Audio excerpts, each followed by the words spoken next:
Ya, Assalamualaikum warahmatullahi wabarakatuh. Pada kesempatan kali ini, saya Rizkulanti Putri, NRP 052117100000079 akan membawakan judul tugas akhir saya yang berjudul Profiling Pengguna Zedemi berdasarkan segmentasi pasar. Nah, untuk outline-nya sendiri dari tugas akhir saya itu ada 3 bab. Yang pertama ada pendahuluan, tujuan pustaka, dan juga metodologi. Nah, di bab pertama ada 6 subbab. Yang pertama ada latar belakang masalah, yang kedua rumusan masalah, dan yang ketiga ada batasan masalah, keempat tujuan penelitian, kelima ada manfaat penelitian, dan juga yang keenam relevansi. Nah, untuk di bab kedua terdapat 2 subbab, yaitu studi sebelumnya dan juga dasar teori. Nah, untuk bab ketiga ada metodologi.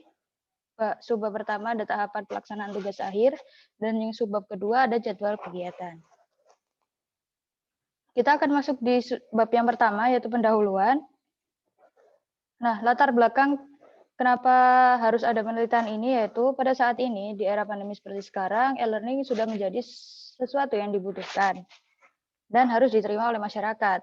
Terbukti dengan banyaknya atau maraknya implementasi e-learning di lembaga pendidikan, seperti sekolah, training, dan universitas, maupun di dunia industri, seperti Cisco System, IBM, HP, Oracle, dan lain sebagainya. Nah, e-learning sendiri merupakan suatu jenis sistem pembelajaran yang memungkinkan tersampaikannya bahan ajar ke siswa menggunakan media internet, intranet, atau media jaringan komputer yang lain. Nah, e-learning sendiri adalah proses pembelajaran yang menggunakan pemanfaatan teknologi dari ICT, Information and Communication Technology, sebagai tools. Nah, tools ICT ini itu dapat mengatasi kendala ruang dan waktu. Berdasarkan adanya fenomena tersebut, saat ini ide platform online yang akan mewadahi sistem pembelajaran daring, yaitu ada Zedemi. Dalam sistem pembelajaran online pada saat ini, akan bisa berkembang dan diterima oleh masyarakat apabila fitur-fitur yang ada memenuhi kebutuhan terhadap segmentasi yang ada. Seperti untuk era new normal sendiri atau normal baru, penting diketahui untuk pasar yang ada di Indonesia. Kenapa? Karena pasar yang ada di Indonesia itu spesifik, ditunjang dengan berbagai perubahan yang cepat di dalam pasar tersebut. Zedemi ini merupakan platform yang dibuat untuk memenuhi kebutuhan dalam sistem pembelajaran online ini. Fitur-fitur yang ada di Zedemi sangat mudah digunakan untuk generasi milenial dan juga guru dan atau dosen yang berkolaborasi membuat pembelajaran yang tidak membosankan. Setelah kita tahu latar belakang adanya penelitian ini, maka rumusan masalah dalam penelitian ini ada 3. Yang pertama adalah bagaimana cara menemukan segmentasi dari pengguna Zedemi. Yang kedua, segmentasi mana saja yang dapat dipilih untuk menjadi target awal dalam pengembangan Zedemi. Yang ketiga, bagaimana user persona dari rintisan bisnis Zedemi itu sendiri. Setelah kita mengetahui itu, maka batasan-batasan masalah yang akan ada dalam penelitian ini, yang pertama, batasan target pengguna Zedemi untuk pengembangan hanya pada wilayah Indonesia. Jadi untuk target pengguna nanti hanya dibatasi di Indonesia saja. Yang kedua, segmentasi yang dipakai untuk TAM dengan kriteria wilayah terdekat dengan posisi peneliti saat ini, seperti Surabaya, Sidoarjo, Gresik, dan lain sebagainya. Yang ketiga, di dalam penelitian ini hanya dibuat 3 user persona yang segmentasinya berbeda. Jadi nanti untuk hasil akhirnya hanya akan dihasilkan 3 user persona saja. Dan yang keempat adalah tahapan dalam pengerjaan tugas akhir ini tidak termasuk untuk mengukur hal-hal yang berhubungan dengan proses bisnis dari Zedemi. Atau dengan kata lain hanya berfokus kepada user persona dan juga segmentasi pasar tanpa mempertimbangkan proses bisnis dari Zedemi. Nah, untuk tujuan penelitian ini adalah yang pertama, membuat user persona dari segmentasi pasar untuk pengembangan Zedemi. Dan yang kedua, untuk membuat customer profile dari analisis user persona. Yang ketiga adalah untuk melakukan validasi hasil dari segmentasi pasar terhadap user persona. Nah, tujuan ini adalah untuk menjawab dari rumusan masalah yang sudah dideskripsikan sebelumnya. Jadi tujuan ini adalah untuk menjawab dari rumusan masalah.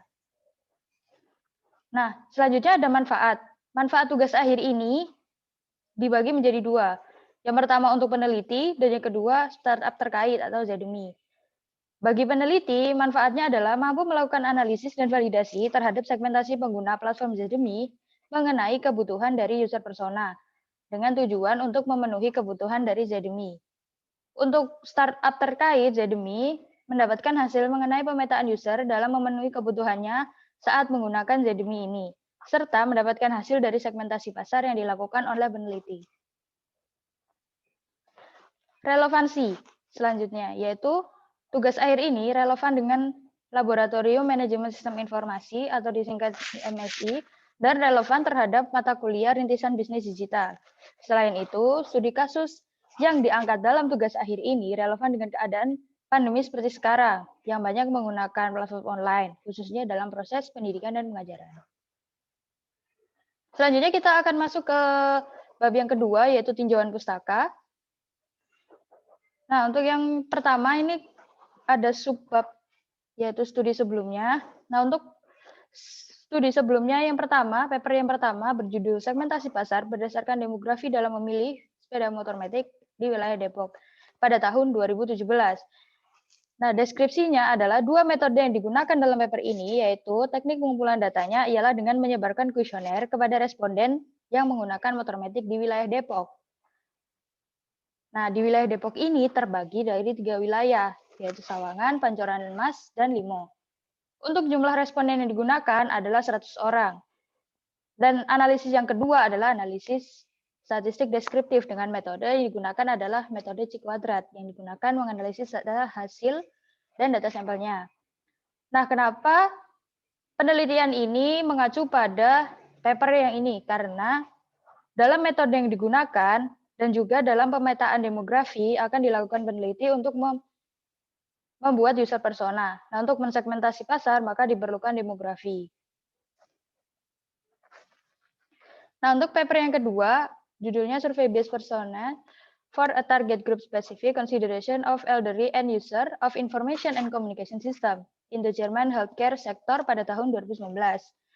Nah, deskripsi dari paper ini sendiri adalah 8 persona yang didukung data dibuat untuk mengembangkan pendekatan praktek terbaik.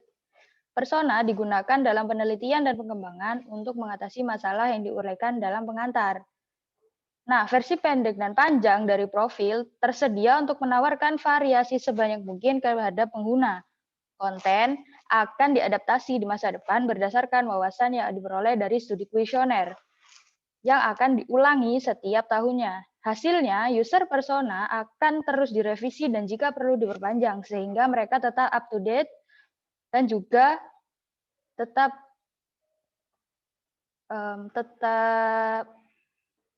terdata setiap tahunnya. Jadi harus diupdate setiap tahun. Nah, untuk desain konseptualnya itu juga termasuk modul teks yang mudah dipahami. Kenapa peneliti mengambil ini untuk dijadikan acuan? Karena dalam keterangan di deskripsi paper ini, setelah dianalisis adalah adanya persona yang mendukung suatu pengembangan dalam pendekatan. Nah, dalam penelitian ini terdapat pendekatan untuk user-user dalam pengguna Zedemi sebelum akhirnya nanti disegmenkan menurut dengan profiling customer-nya masing-masing. Nah, untuk yang ketiga, judul papernya ada Design and Evaluation and User Dataset and Persona pada tahun 2015. Nah, untuk deskripsinya sendiri, ini menyangkut dengan persona. Nah, apa itu persona? Persona dan kumpulan data pengguna adalah metodologi yang saling melengkapi, digunakan untuk mengidentifikasi kebutuhan pengguna. Persona yang prihatin dengan pemahaman dan visualisasi tujuan pengguna, motivasi, hubungan dengan produk yang ada, dan konteks penggunaan. Memiliki fokus psikologis dan digunakan untuk menentukan apa yang ingin diperoleh dari pengguna. Menggunakan produk atau layanan.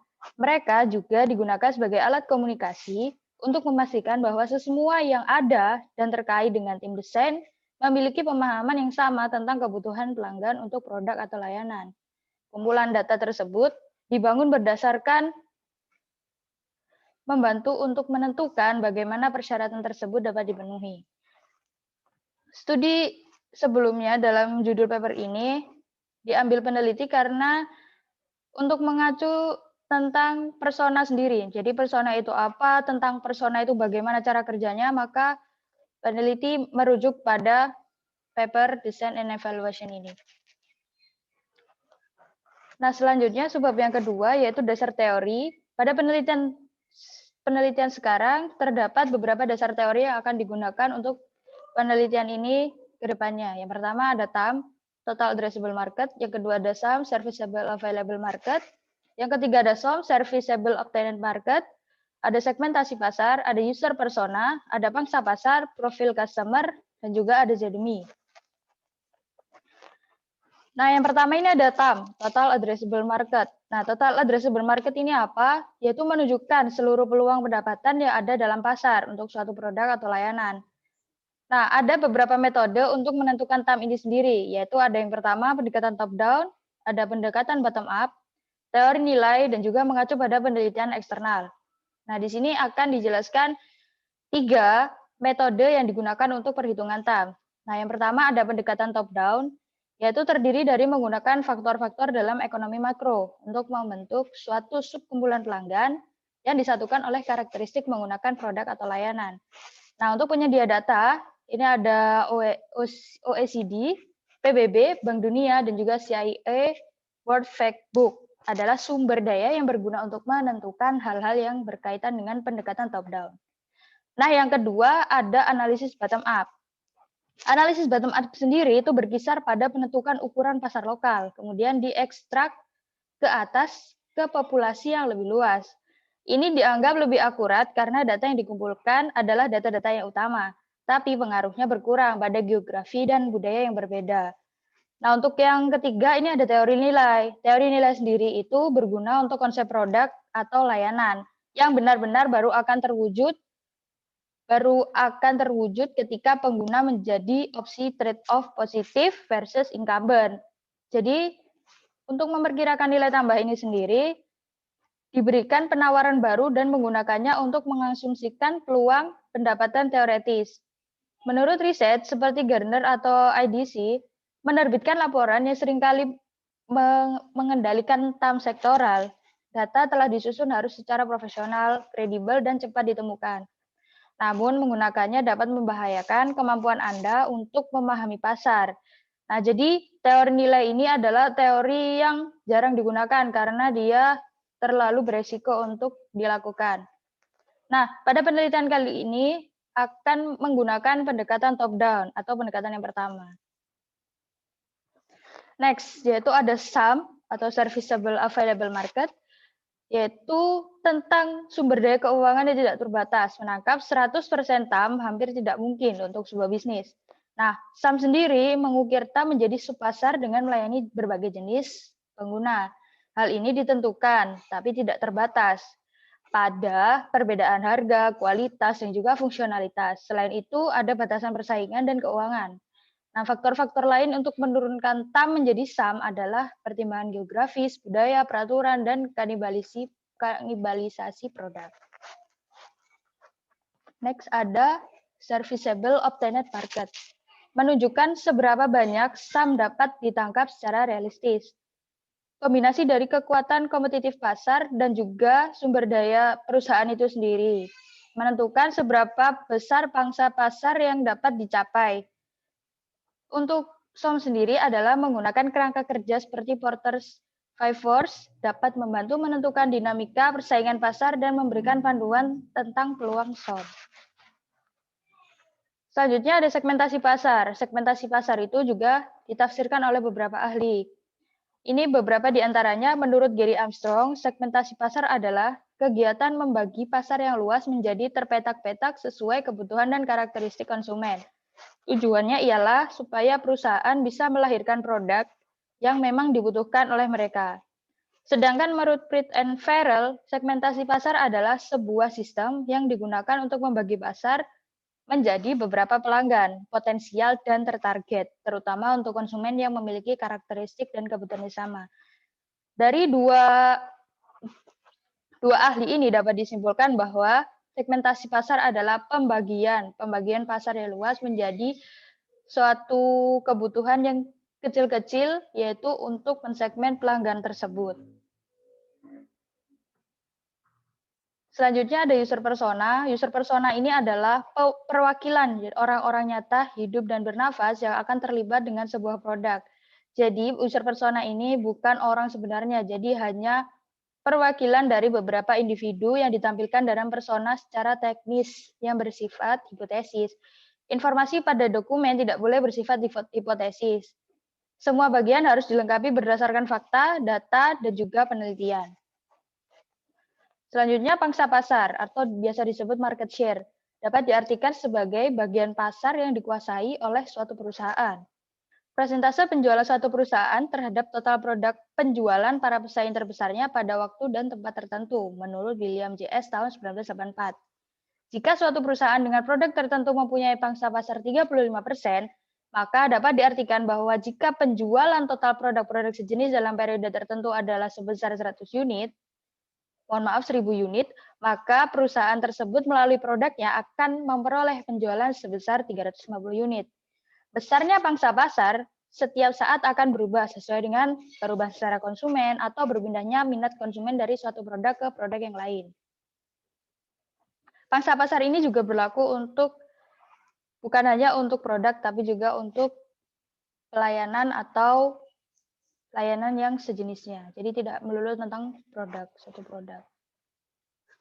Selanjutnya ada profil customer. Nah, profil customer ini adalah profil dari konsumen yang secara umum adalah dokumen yang mencantumkan poin masalah, minat, pola pembelian, dan karakteristik demografis pelanggan perusahaan. Jadi ini lebih fokus kepada konsumennya dan juga dalam bentuk sebuah dokumen.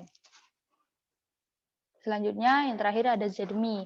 ZMI ini adalah GZ berusaha untuk mengatur jalannya sendiri.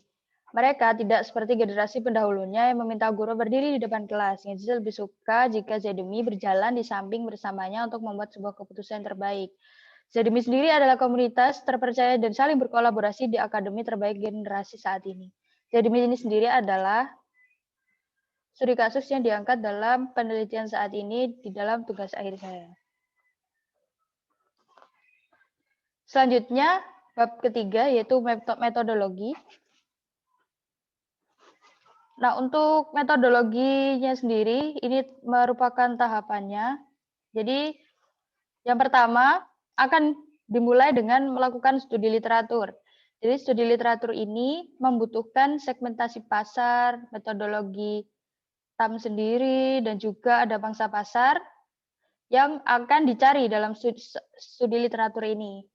Nah, yang selanjutnya, setelah studi literatur ini dijalankan, maka akan dilakukan observasi terhadap user persona dari studi literatur yang tadi sudah dikumpulkan. Lalu ada dokumen penunjang penelitian. Ini adalah output dari fase yang pertama, yaitu mengumpulkan data dan informasi. Setelah semua data-data dan informasi ini selesai dan dikumpulkan menjadi suatu dokumen penunjang penelitian, maka bisa dilanjutkan ke dalam tahapan selanjutnya. Tapi jika belum atau belum terpenuhi, maka harus mengulang lagi dari studi literatur dan seterusnya sampai terpenuhi. Setelah terpenuhi, maka masuk ke tahap yang kedua, yaitu melakukan analisis data dan informasi. Diawali dengan menentukan dari gambaran bisnis dari ZMI itu sendiri. Lalu yang kedua, mengidentifikasi user ZMI. Setelah itu, membuat rancangan pohon segmentasi. Jadi sebelum ke pohon segmentasi yang asli, maka dibuatlah dulu rancangan dari pohon segmentasi. Setelah dibuat rancangannya, baru akan dilakukan pembuatan pohon segmentasi. Jadi output pada tahap yang kedua adalah adanya pohon segmentasi.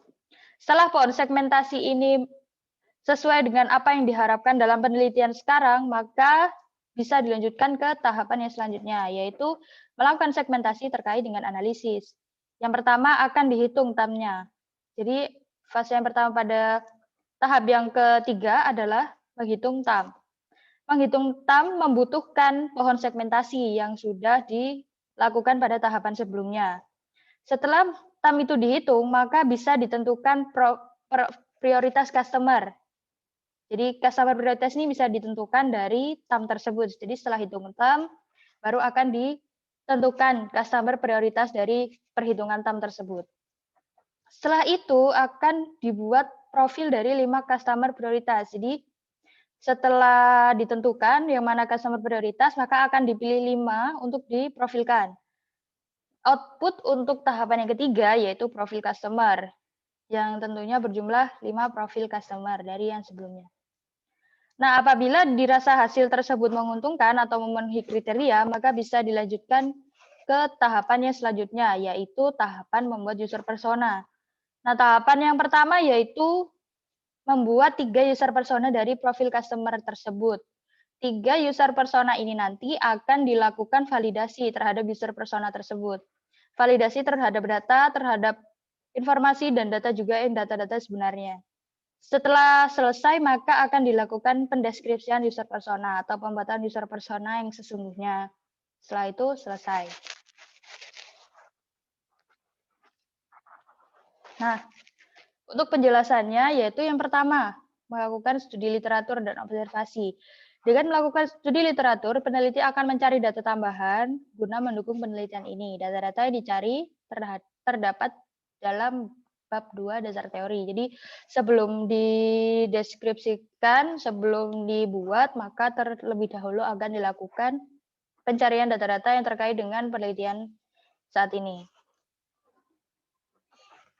Tahapan yang kedua tadi adalah melakukan analisis data dan informasi. Setelah melakukan pengumpulan data sebelumnya tadi, maka tahapan ini akan dibuat gambaran bisnis dari Zedmi. Selanjutnya, peneliti akan mengidentifikasi user dari Zedmi untuk kemudian akan dibuat segmentasi pasar dengan metode pohon segmentasi. Selanjutnya adalah menentukan segmentasi terkait analisis atau masuk ke tahapan yang ketiga. Pada tahapan ini akan melanjutkan untuk melakukan perhitungan TAM secara keseluruhan dengan menggunakan hasil dari pohon segmentasi. Perhitungan TAM hanya akan didasarkan dengan batasan masalah yang sudah tertulis pada bab 1. Setelah menghitung TAM, akan dilakukan pemilihan untuk 5 prioritas customer berdasarkan urutan dari perhitungan TAM yang sudah dilakukan sebelumnya. Tahapan yang terakhir yaitu membuat user persona. Pada tahapan ini dilakukan perancangan user persona. User persona yang akan diprofilkan ada 3 user persona. Setelah itu peneliti akan melakukan validasi terkait dengan user persona tersebut. Setelah itu akan dideskripsikan pada langkah-langkah yang paling terakhir atau yang paling akhir dari penelitian ini. Selanjutnya ada jadwal kegiatan. Nah, ini untuk jabarannya, deskripsinya, pada penelitian ini akan dimulai dengan melakukan pengumpulan data dan informasi terkait dengan Zedmi dan permasalahan yang akan dibahas pada penelitian ini. Nah, seperti yang bisa dilihat di sini, jadi pada minggu-minggu awal di bulan Desember kemarin, sudah dilakukan dalam pengumpulan data dan informasi terkait studi literatur dan juga observasi. Lalu nanti akan dilanjutkan untuk menentukan gambaran bisnis, mengidentifikasi user dari Zedmi itu sendiri, dan juga membuat rancangan pohon segmentasi pada minggu pertama, kedua, sampai ketiga bulan Januari. Setelah itu akan dilakukan perhitungan TAM pada minggu ke-2, 3, dan 4 bulan Januari. Setelah itu melakukan penentuan customer prioritas. Selanjutnya pada bulan 3 dan 4, pada minggu ke-3, 4 bulan Januari, dan juga